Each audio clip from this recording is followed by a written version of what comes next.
Hello, welcome to the Sovereign Magazine Show, a transformational experience where conscious conversations meet embodied wisdom. Each episode invites visionary healers, thought leaders, and change makers to share their journeys of awakening, offering listeners practical tools and soul-stirring insights to reclaim their inner authority. Today we have back Muslimah Tobias for our embodied Truth of Being series, and we're going to be talking about the normalization of the spectrum of our humanity, neurodivergence, queerness, and a shared language of difference. So, without further ado, I'm going to have Muslima introduce herself and share a little bit more about her. Go ahead. Hello, Nicole. Thank you again for having me. Yes, I am Muslima, also known as the Spiritual Awakening Catalyst. I am a speaker, heart center entrepreneur, co-host of the Musita podcast, the holistic embodiment coach, which I specialize mostly in nervous system recalibration, identity reclamation. I am the CEO and founder of the Soulprint Collective, and that is a global sanctuary tours mostly for high mask and neurodivergent, sensitive souls looking to unmask and reconnect and return to the wholeness and authentic expression of who they truly are. I have over 20 years of study in holistic nutrition, research, and advocacy. And so I bring a multidimensional, intuitive led approach to transformation that integrated heart, body, mind, and soul. And that helps me to guide those who I work with from intellectual awareness to more of embodied safety, truth, and self trust. But beyond my work, I am deeply nourished by art, movement, nature, meaningful connection, and my role as a mom to six neurodivergent children. Yes. Yeah. Every time you say that, I'm in awe. And if you get to know Muslim on a different level, she is everywhere and anywhere. And I'm like, and how do you have time for it all? And she makes time for herself too. So she's absolutely, absolutely amazing. So with our topic today, I really feel like we're going to be exploring kind of the intersection, if you will, of like neurodivergence and queerness and our sacred expressions, and this shared language of difference that you were talking about. So I would love for you to kind of set the foundation for what we will be talking about today. And if anybody missed our core episodes, we've talked about the body's wisdom and what unmasking is and neurodivergent sovereignty and also the frequency of authenticity. So go back and listen to episodes 1 through 4 as well. All right, go Yeah. ahead. Well, yeah, so the spectrum of humanity, yeah, this is probably like the core of my work of just normalizing being compassionate about our differences and understanding our difference. But before I get into it, I kind of want to go into because my faith, I'm Muslim, and there's a verse in the Quran. It's like a beautiful verse that makes me think of this. And is we have created you from nations and tribes so that you may know one another. It doesn't say so that you may fear one another, so you may shame one another, erase another, to know one another. And to know something is to have curiosity. And when it comes to nature, we celebrate the diversity of nature, of trees and animals, but somewhere along the way, when it comes to human beings, it's kind of like we don't celebrate that difference. It's like we have replaced that with something of fear instead of fascination. And yeah, nature and this diversity of nature that is like a divine creation. We have oak trees, we have pine trees, we have all type of trees, mushrooms and fruits. Even if in the same fruit we have different colors of the fruit. But then when it comes to the differences of human beings, it's kind of like, oh no, But usually that goes to what I had talked about in our last thing. We fear what we don't know, we fear what we do not understand. And so this is about just kind of coming to be able to bring understanding and awareness to that which we do not know. Yeah, so that's Mm. the basic. Yeah. So when it comes, and then when we talk about neurodivergence and queerness and the shared language of difference, that is more of binary. So we are considered the other because in the society where this is like the dominant societal expectations of this box, this, like we have to be like a certain way, but we're completely different. So it's kind of just understanding that just like we celebrate the diversity in nature, we celebrate the diversity of humanity. And so that is the basis of what the spectrum of humanity is. And also I got the language because once I got into neurodivergence and I recognized that I was neurodivergent, we talk about the spectrum of autism. It was like we have the spectrum, we have so many spectrums of everything. And it's kind of like humanity has a spectrum too. And so let's break down the stereotypes, the myths, and everything towards Yeah. that. I love this so much because I was just having a conversation with my daughter this weekend. She's 14. Hmm. And I was giving her examples that I felt like she could identify with. One of them being, would you shame a tree if its branch grew crooked? Or, if a bird's wing is slightly not correct, would you still think it's less beautiful, right? But then what really made her go deep within herself was when I said, would you shame a baby for crying? Would you shame a baby for wanting to be held or nurtured? Would you think differently of that baby? Right? And I was telling her when we come into this world, we are our whole authentic selves, and we are somehow deconditioned or conditioned, if you will, out of that authenticity. And we need to love each other for all that we are, and that we're on this spectrum of growing and growth. And that's what we were really talking about. They did a personality test at school, and some kids had judging in their chart, and some kids didn't, and things like this. And, I really believe in my heart that this spectrum of humanity, it begins with us. It begins with us choosing to accept differences. I love when people are different than me because it means I get to learn something that I don't know anything about. And so when somebody is different or has a difference of opinion, like you said, I get curious. But I think, and you can share with me your thoughts, I often feel like because people are so stuck and the need for their own validation. When somebody else has a difference of opinion, they feel like they're being challenged versus standing firm in our belief, their belief, versus like Yeah, welcoming that curiosity of somebody else's. And I know I've said this to you before that if you believe it, then I believe it for you because it's yeah, important to me, right? And I feel like that's what we're missing is this ability to have enough space in our hearts to allow multiple realities. yeah. There's so much that goes into play in that because I've contemplated this a lot as someone who is different from the norm, and it's like we allow our humanity to be threatened by someone else. And a lot of it has to do, when you look at it, has to do with like unresolved wounds. It has to do with limited beliefs. Because another thing too, when we think about our nervous system more from like kind of going a little off to tangent, our nervous system is meant to protect ourselves and it's meant for things that are familiar.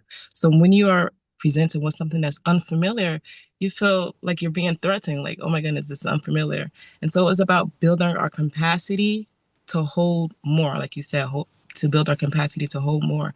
And I thought there's this question that I've thought about. It's like, do we truly have a problem with each other, or do we struggle with the discomfort of a creator who has created this bigger, massive, um, diverse, complex that creation that our minds cannot compartmentalize or conceptualize? Do we have the capacity to have duality for different truths? Because the truth is, when you look at it, our existence itself is dual.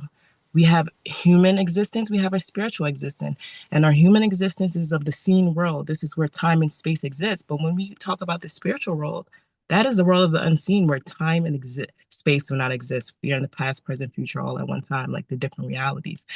And I think once we get to understand our own selves and understand that important moment of your own existence, then we could get to expand ourselves. And then also reading, be able to allow yourself to explore, to put yourself in different um, environments that you're not the only one who exists in this world. There's trees and plants and fruits that you still haven't, people haven't discovered that you haven't. So what makes you think that there's not going to be other types of humans that you haven't come across? And just to allow yourself to just, because it's actually kind of selfish to think like I'm the only one who's here, you know?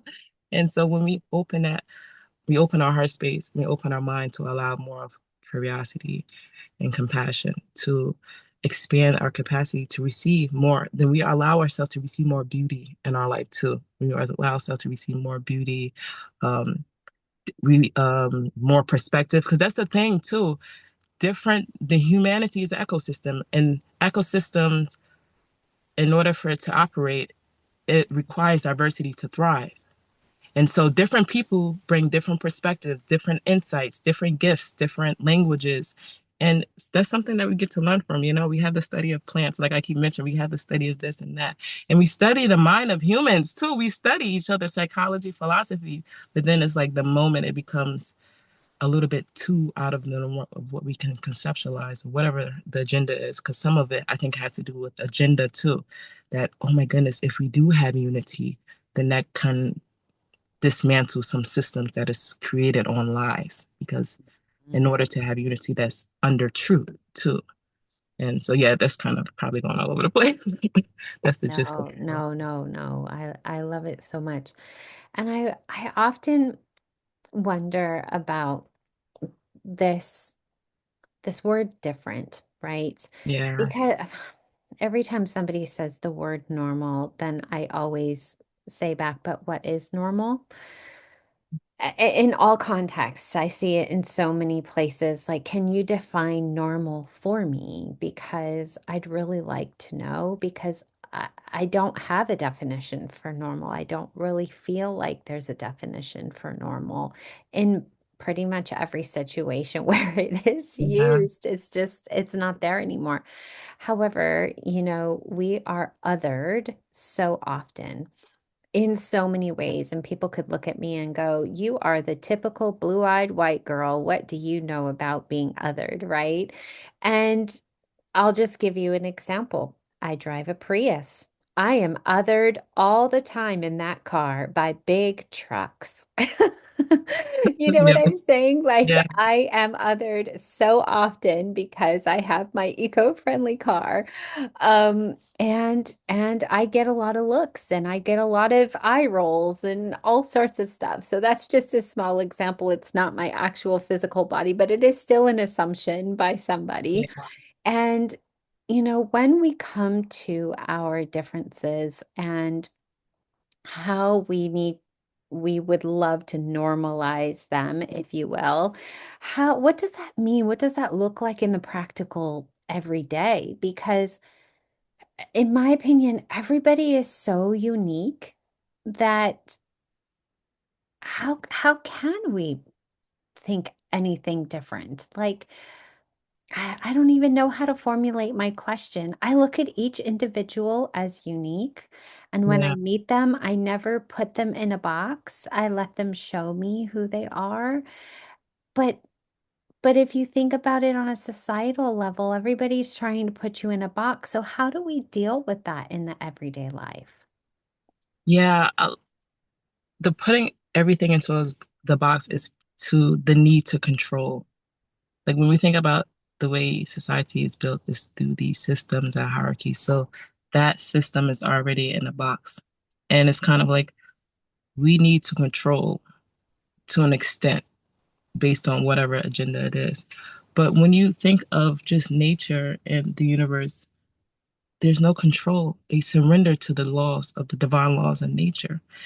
Like imagine if the sun decided, you know what, I don't want to get up and shine today. I want to move over here. Let me move closer to the earth. Or if the moon did this, or if the trees decided, you know what, we're gonna do, it would be chaos. It would be chaos. There's natural order, and they don't have divine will, so it's natural like that. So we can learn so much from nature because we literally are a reflection of the universe. Our universe within us is a reflection of the universe that we see around us in the earth.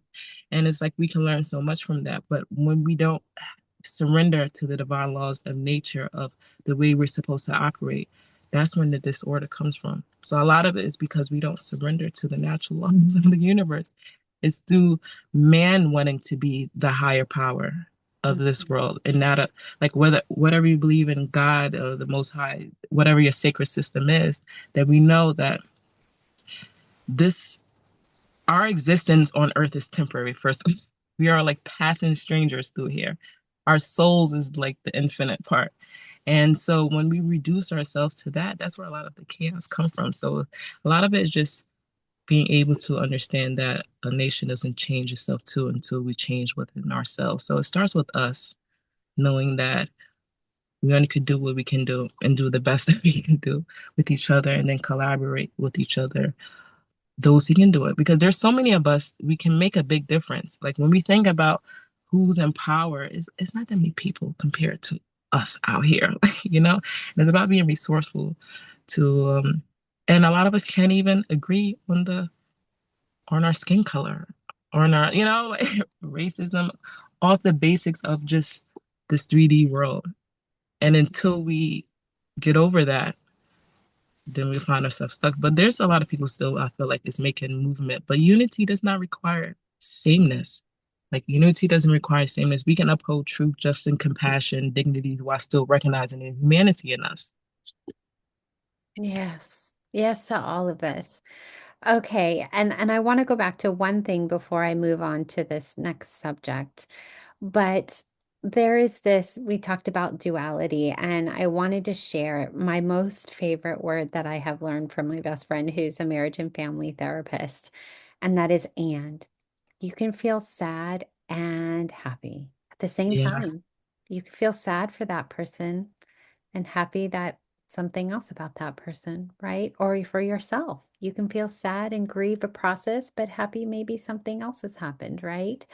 And as we go through all of this, it's a reminder that our differences are we all, I always say, I'm going to bring it back to some celebrities. I don't get really excited when I see a celebrity. I've met quite a few in my time, especially in my nursing career and in some other areas. And I'm like, they're the same as me. They poop like me. They have their period like me. They go to bed like me. Like it never gets me all excited, because yeah, I'm like, they're just another human being on this earth. They just happen to be a higher profile in terms of their visibility, right? And if we really think about it and we go back to fitting in and our school days. Well, how do you, or what message would you have for somebody who really feels like they've never fit in? Perhaps they are neurodivergent, or perhaps they are queer, or both, or quote unquote different in some way. How would you help them feel like I don't want to say fitting into the mold because I don't want people to. I yeah, want people to not, I want them to fit into their own mold. I always say to my daughter, we need to read the Kieran book. We don't need to read the medical books. We need to read the one that has your name on it because the medical yeah. books are a box, And so, but what would you say to that person who might be feeling lonely or feeling left out because they are different? Yeah, it's a journey of it's definitely a journey into understand that we all are different, that you're not alone, that there are people who are just like you out there. And a lot it depends because sometimes people are more introverted or there are those who are extroverted, but my thing is more about finding the community of people. Like we're in this world now where this technology, social media, we it's kind of it hasn't made the world smaller, but it has made us more it gave us more opportunity to connect.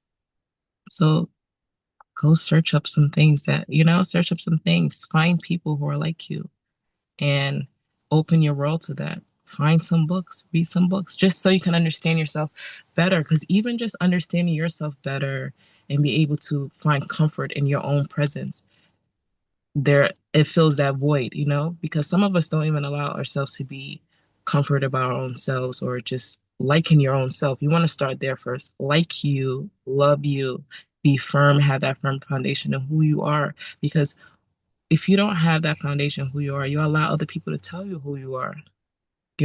So first is getting to know who you are first and what are your likes and differences. And then you can start to explore and branch because now you know what you like and what you don't like. And then you get to learn more of what you don't like or what you do like as you get to explore different people or different concepts and ideas through reading, through going traveling, through meeting different people. But yeah, it starts with you. Everything starts with you first. And holding space for who you are today might not be who you are tomorrow or the next day. I think that's the biggest thing I've learned. I was talking with my husband about I can't stand when I hear somebody say, like, you're not the person I married. And I'm like, darn straight. That was like 25 years ago. I'm Yeah. glad that I have changed, Yeah. right?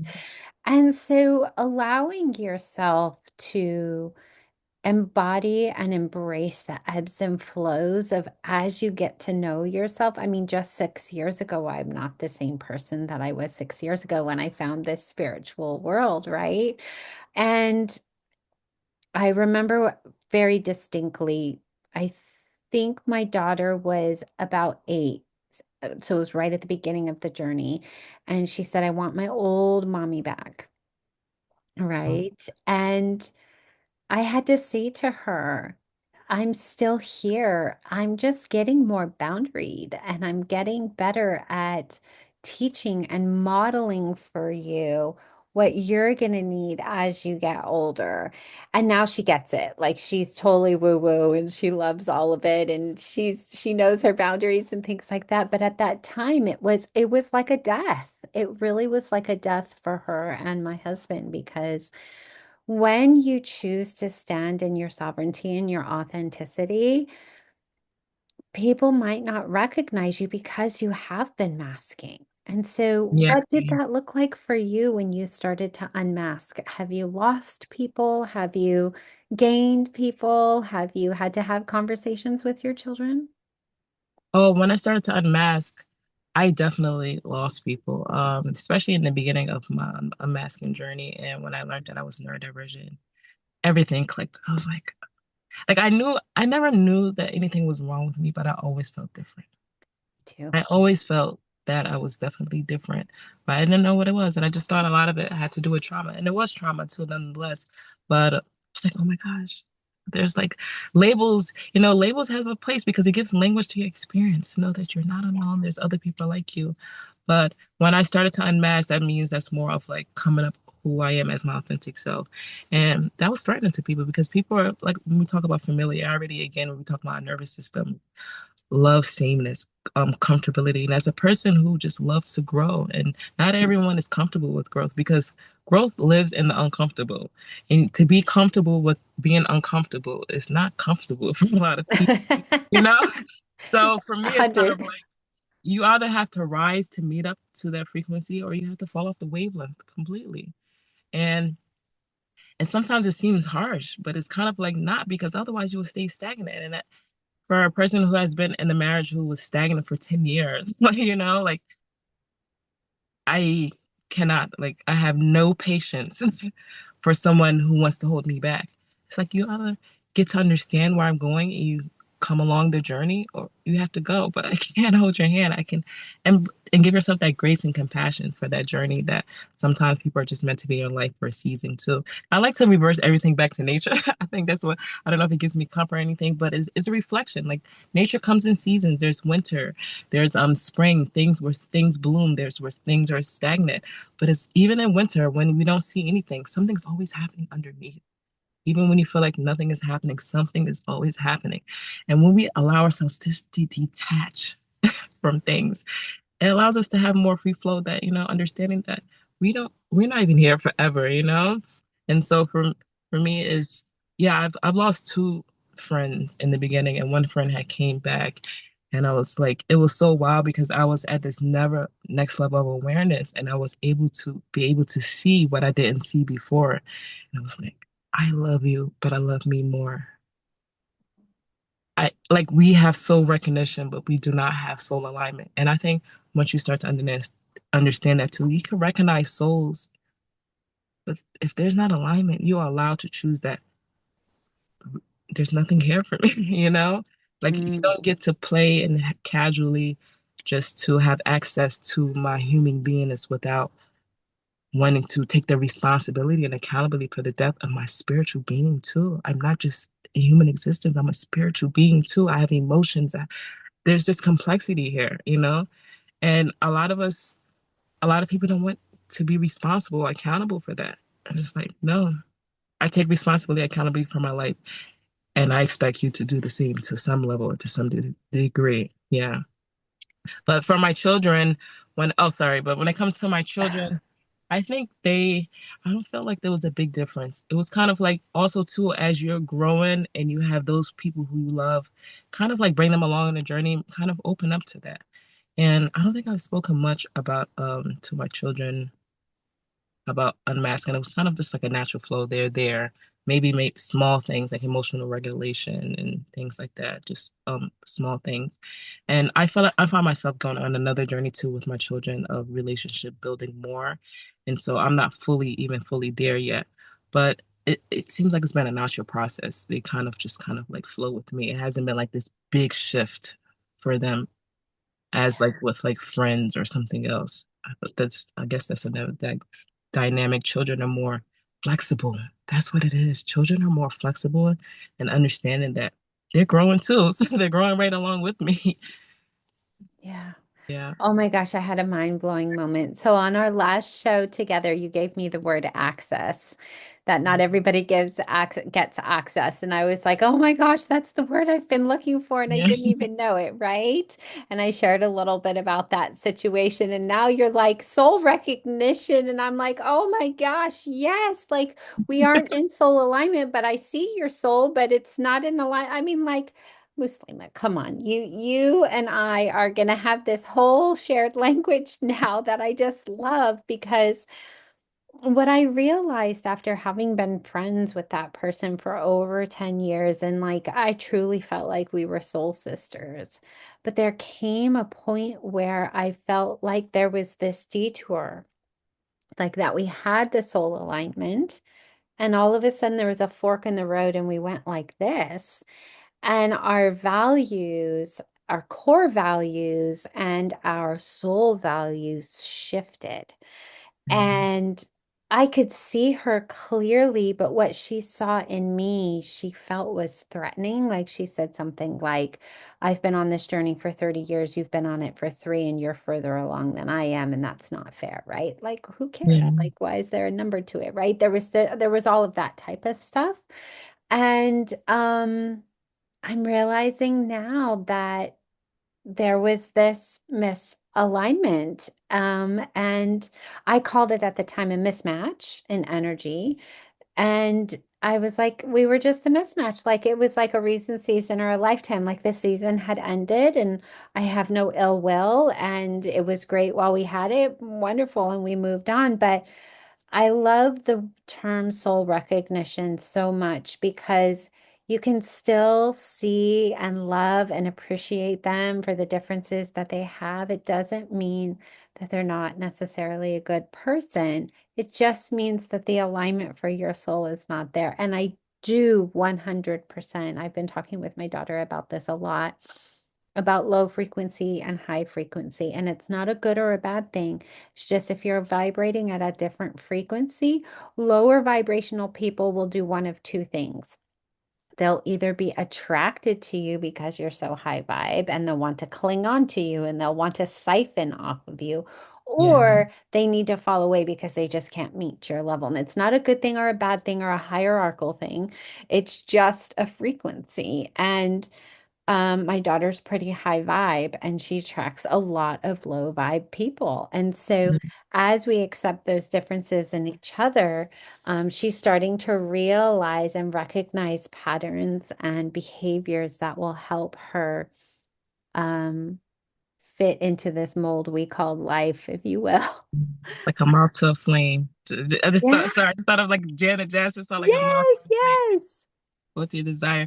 But yeah, you have a light when people are in this darkness and you have this light, they want to come inside your light, and it's like you don't get to take away my light without some type of exchange. Like everything is created in balance.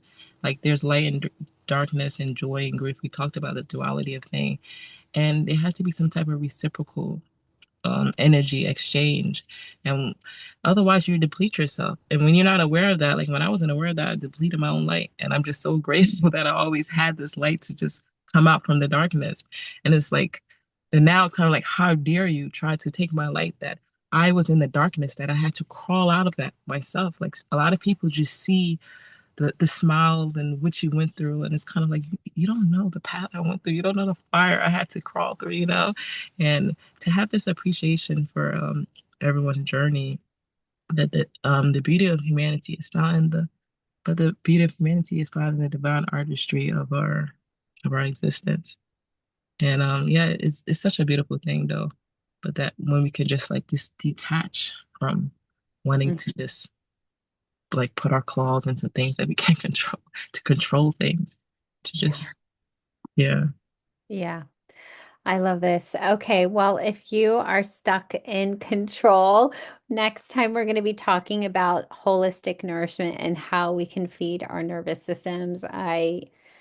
I'm still a recovering control freak in some way. We all like control because it makes us feel safe, but I'm learning that without that control comes what I call, or actually, I think you also gave me this term. Oh no, it might have been Cass, divine data. It gives me divine data that I can evaluate and decide, well, is it really control that I need right now, or is it something else? And so Yeah. we can take that process and learn how to ground ourselves in our nervous system. So if you're enjoying this series with us, definitely like, share, subscribe so that we can reach more people. And if you want to connect with Muslima, who's absolutely brilliant, as you can see, all her details are in the show notes, and she'll be back for our episode 6. Thank you so much for being here today. Thank you.